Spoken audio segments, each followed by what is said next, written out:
So far Jesus' birth date, there's some question as to the accuracy of the Bible. We've looked at a few things, and so far, so good. So the Gospel, therefore, assumes that Quirinius and King Herod were contemporaries when they were separated by 10 years or more. This is a skeptic. Blue font is the proper analysis of the facts. I assume you mean contemporaries in office. They were certainly contemporaries in life. Quirinius, at the time of King Herod's death, was doing military expeditions in the eastern provinces of the Roman Empire, Tacitus, with some evidence indicating that he either was a co-ruler with the governor of Syria, the somewhat inept Quintilius Varus, or at least placed in charge of the 14-year census in Palestine. Varus was famous for the later fiasco at the Teutoburger forest in Germany, 9 AD, and at his appointment as governor of Syria in 7 BC was largely untested. The census was due in 8 to 7 BC, and Augustus could easily have ordered his trusted Quirinius, fresh from subduing the Pisidian highlanders, to assist in this volatile project. Herod I had recently lost favor of the emperor and was probably dragging his feet on taking the census, a process which had always enraged the difficult Jews. This would have pushed the time frame into the 5 BC mark, which fits the general data. Well, the skeptic says there is no doubt about Herod in question. When the great King Herod died, his kingdom was split between his sons, 2 of whom did add Herod to their names. Herod Antipas, locally in Galilee, as a tetrarch until 39. But Luke 1:5, he connects the Annunciation with Herod, king of Judea. This is correct. The Annunciation occurred around the census point under King Herod. The reference in 1:5 is correct. So why did you use the word but? Did you think the Annunciation was under Antipas? King Herod I was king of Judea, but was also king of Galilee. The terms would not have been understood as restrictive, king of only, before the kingdom divided. Skeptic says when he refers to King Herod Antipas at 3:1, he correctly calls him tetrarch, not king. Herod Archelaus ruled Judea until AD 6, but only as an ethnarch, like Matthew 2:22. Luke might have misdescribed him as a king, but like Matthew, he would have called him Archelaus or Herod Archelaus. I said, you've confused something here. Both Luke 1:5 and 2:2 both refer to King Herod the Great. 3:1 refers to Antipas. No problem so far. At 1:5, the Herod must be the great King Herod, just as Matthew's Gospel describes. In Matthew, the nativity coincides with King Herod, massacre of the innocents, whose death is a reason for the return from the flight into Egypt. Correct. Luke's Gospel, therefore, assumes that King Herod and Governor Quirinius were contemporaries, but they were separated by over 10 years or more. The incoherent dating is only the start of the problem. Well, I think I already explained this above. Also, it is worth noting that we have a manuscript that describes a soldier who was the legate of Syria twice during this time frame.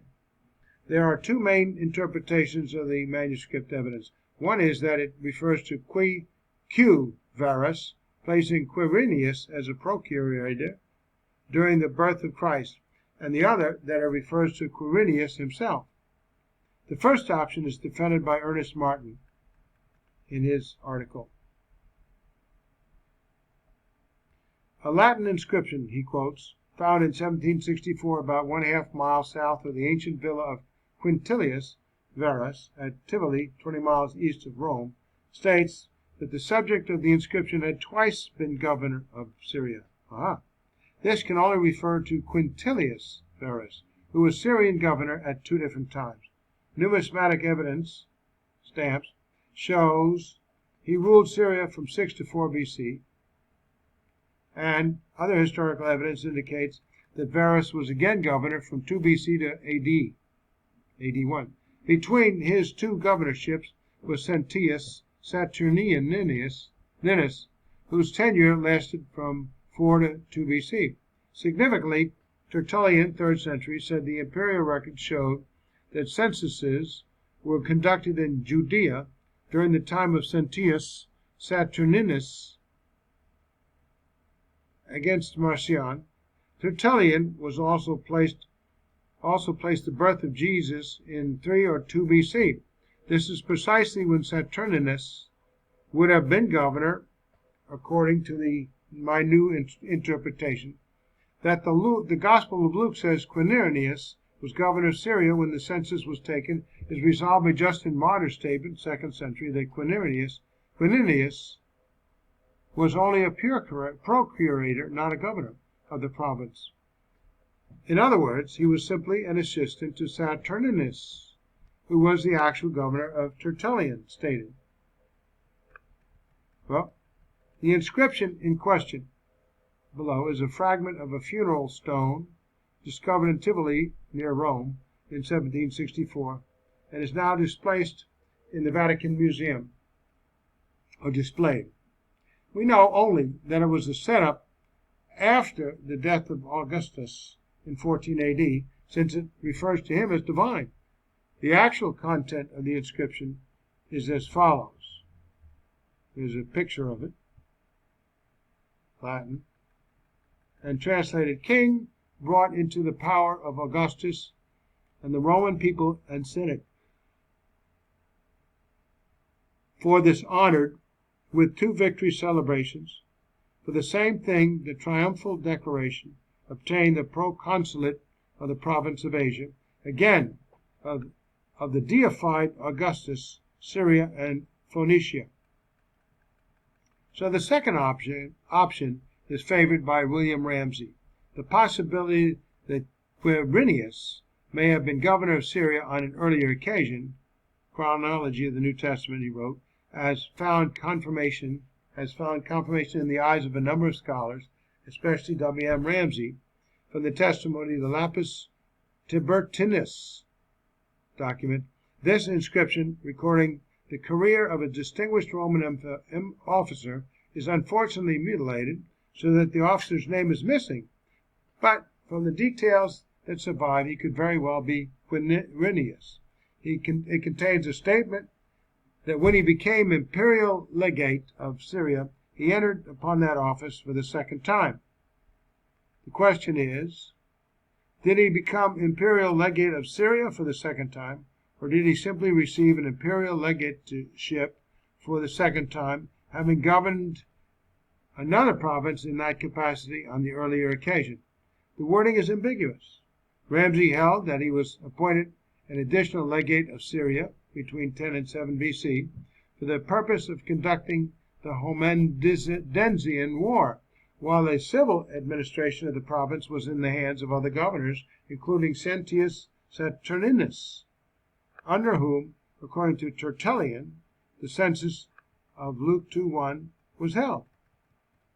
Under each of these scenarios, someone served twice, and under either of these scenarios, Quirinius could easily have been responsible for the census.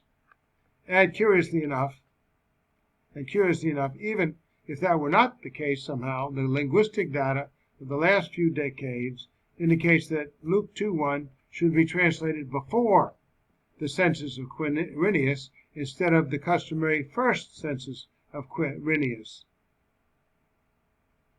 This would solve the problem without even requiring 2 terms of office for Q.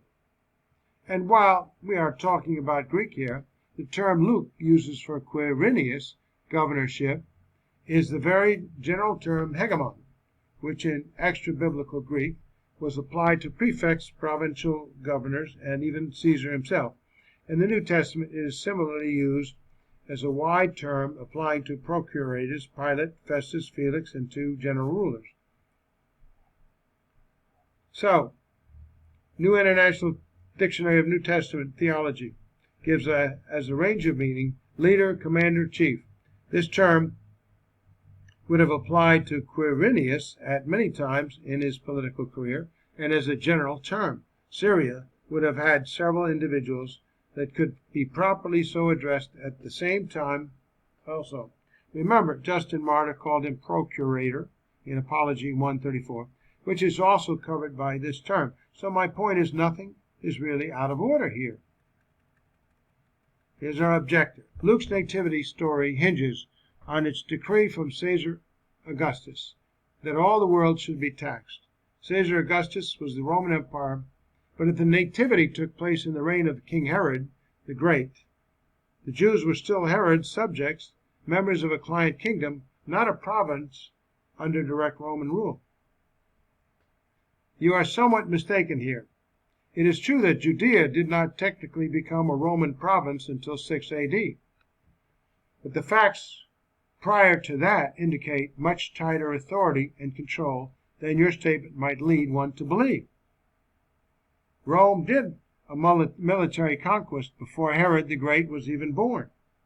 Pompey attacked Jerusalem and even invaded the temple and was made a tributary raid, paid tributes to Rome until Caesar defeated Pompey in Egypt around 48 BC. Herod the Great's dad had aided Caesar in that endeavor and so won the favor of Julius Caesar, and with it a procuratorship of plus Roman citizenship and exemption from taxes.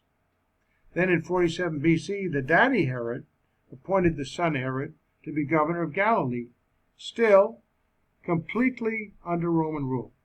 He still had to be appointed tetrarch by Antony. Still a thrall, huh? He was also proclaimed king by the Roman leaders Octavius and Antony in 40 BC. But he had to reconquer the land from the Parthians, which he did in 37 BC. As a client kingdom, they were still under the authority of Rome. All of the rulers, for example, were appointed, including all the Herods, and ratified by Rome. Actually, when I keep reading your paragraph, it sounds like you are calling Luke mistaken in referring to Rome as driving the issue of the census. He is indeed making that point, but he is correct in that the client kings were still subject to Roman and Roman decrees. Objector says, the status of client kings in the Roman Empire left them responsibility for their subjects' taxation, not decision-making authority. They couldn't say no, but local execution of the enrollment process, yes.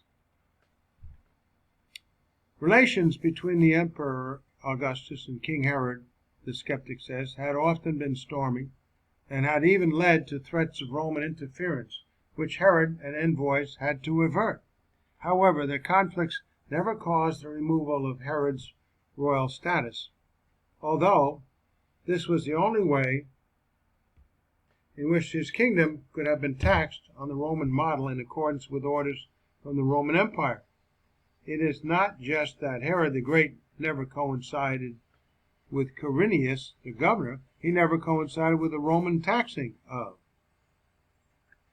Well, blue font. The relationship between Augustus and King Herod had its ups and downs, indeed. But the argument that the Roman granted title of king meant that his nation was exempt from taxes, tributes, census is just flat wrong. As I hinted at up above, it had become a tribute-paying tributary since its conquest by Pompey long before King Herod gets the title. More below on this. Augustus never issued a decree to tax the whole world. Robin Lane Fox, the unauthorized version, Truth and Fiction in the Bible. It is even doubtful if the Emperor Augustus ever issued a decree to Rome's provinces that all the world should be taxed. Certainly Romans did take census in individual provinces, which were ruled directly by their governors. They were not, however, coordinated by an order from Augustus to all the world, at least so far as our evidence goes. You can read arguments from silence.